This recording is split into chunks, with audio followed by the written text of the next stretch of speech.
And stacking up today, our favorite Bubba is here. Good morning. Good morning. To you. Great to be here. Hello, Todd. So let's take a look at this market. And you say it's time to look at the financial stocks such as SunTrust, and that is because of a possible move by the Fed. Yeah, so do you see that happening? I do. I mean, you know, I originally said that I didn't think the Fed would move till 2018.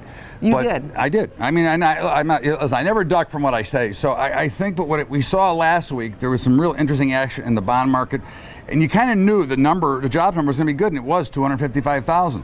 So if that's really as good a number as they printed, and you know, it's still yet to be seen, but if that's really that good, and the Fed is truly data dependent, then they're going to raise rates. Now, I don't know if they'll do it in September before the election or in December afterwards.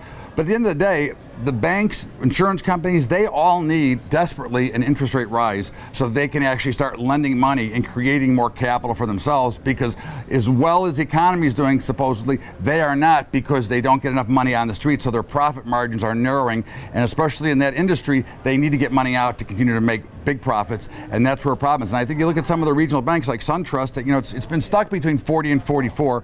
I think if you can get it around 41, 42, I think it's a great play. I think it'll be solid and work its way higher.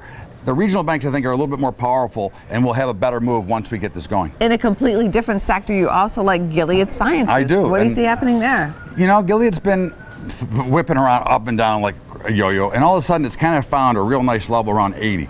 Now, to me, they've already priced in the disappointment of what may go on or what may not happen. It's shown some real solid support around the 80 level. I think the stock has a chance to run, you know, up 30-40% again.